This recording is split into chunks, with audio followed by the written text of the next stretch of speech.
नमस्कार। म मदन कार्की आफ्नै गाउँ आफ्नै ठाउँ बडपाक नेपाली र बडपाक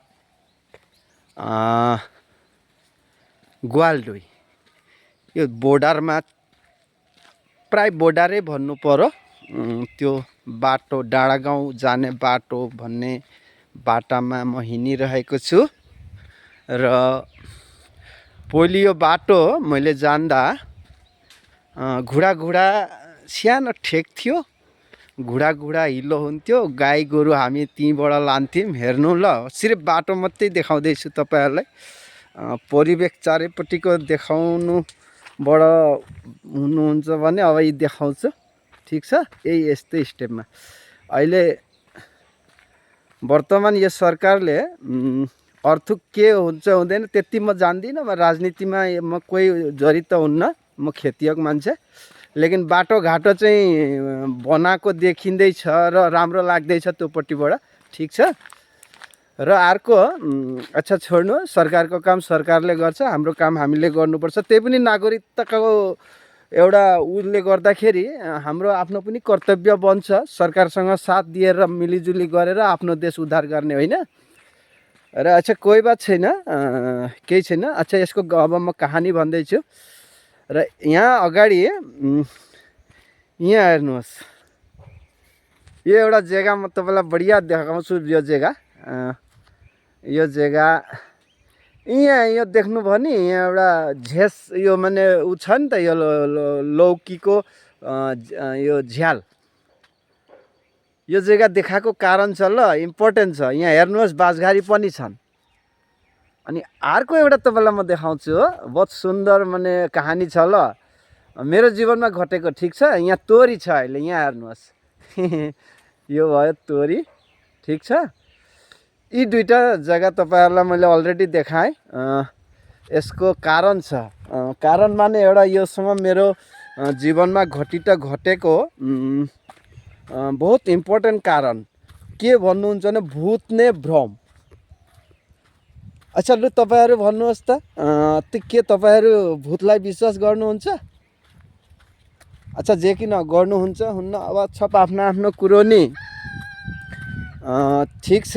तपाईँहरू अगर भूत विश्वास गरे नि नगरे नि, लेकिन मैले चाहिँ देखेको, किनकि एउटा मान्छेको अनुभव हुन्छ। आफूले जिन्दगीमा देखेर आएका कतिपय अनुभवहरू बहुत कोही बेला माने के साबित हुन्छ के, र म भन्न जाँदैछु, सुन्नुहोस् कस्तो माने देखेको मैले। र यो जग्गा जुन आयो नि, यो जग्गा अगाडि बहुत दुई जग्गामा बहुत भयङ्कर हाबी थियो। अहिले यो जुन घर छ, यो घरमा हाम्रो एउटा स्थान थियो पहिले। हाम्रो तपाईँहरूलाई याद छ जे हामी संसारीको जे हामी संसारी थान भन्छौँ नि, हाम्रो गोर्खालीहरूले मानि आएको संसारी थान अहिले पहिले यहाँ थियो। अहिले त्यो स्थान दैव क्रमले गर्दाखेरि यो जग्गामा बडो हटो र अर्को जग्गामा गयो। अच्छा जे नहोस्, सायद त्यो अब ईश्वरकै मनै थियो कि कसको के मन थियो, भगवान जाने। त्योपट्टि छोडिदियो। ठिक छ। त्यहाँबाट यो अहिले यो जुन छ यहाँ चिया बगान, अहिले हेर्नु कति सुन्दर चिया बगान छ नि। यतापट्टि पनि यो तोरी, अहिले तोरी हानेको छ। अनि यता अलिक अगाडि यो हाबी थियो, पुरा हाबी। अनि के भयो भने अघि मैले तपाईँहरूलाई अगाडि जुन देखाएँ नि, जुन लाउको झ्यास, त्यहाँनेरि हाम्रो गुहाली थियो, गाई गोरु बान्ने गुहाली त्यहाँनेरि थियो।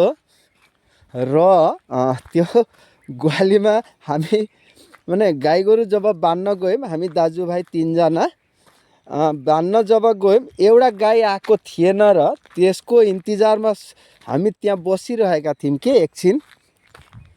र एकछिन बस्दा बस्दै के भयो भने हाम्रो दिशा चाहिँ कुनपट्टिबाट भन्नुहुन्छ भने अहिलेको हिसाबले उत्तर दिशापट्टिबाट, त्यतैपट्टि हाबी थियो। फुत्ते एउटा माने बहुत अल्को न अल्को सेतो एकदम माने कति अल्को हो, सेतो माने ड्रेसमा परिधान गरेको ठिङ्ग उभिरहेको थियो। अनि हामी तिनैजनाले यसरी माने ग्वालीबाट यसो उ गरेर माने यता छ कि भनेर हेर्न आउँदा त मान्छे खडा छ एकदम अल्को माने कस्तो पहाडको जस्तो। अनि हामी अलिकति माने हाबी साइडमा भएकाले गर्दाखेरि केरी काटेर हामी घरमा कुदेर भागेर चिच्याउँदै उ गर्दै तिनैजना पुग्यौँ। र लगे लगे घरमा दाजुहरू हुनुहुन्थ्यो, ठुला पिताहरू हुनुहुन्थ्यो, र उहाँले टर्च लिएर दौडेर आउँदा केही पनि छैन निशान। र त्यही देखेँ र मलाई त्यो देख्दा चाहिँ लाग्छ कि भूत छ। लेकिन अहिलेको जुन परिवेशमा म हिँड्छु, म जहीँ श्मशान होस्, जहीँ के छ, कहीँ जहीँ भी होस्, राति होस्, कहीँ जाँदा के गर्दा, लेकिन अहिले त्यो वस्तु मलाई मनमा फिलिङ्स हुँदैन र भूत छैन भन्छु अहिले चाहिँ। र त्यतिखेर चाहिँ छ भने अहिले चाहिँ छैन।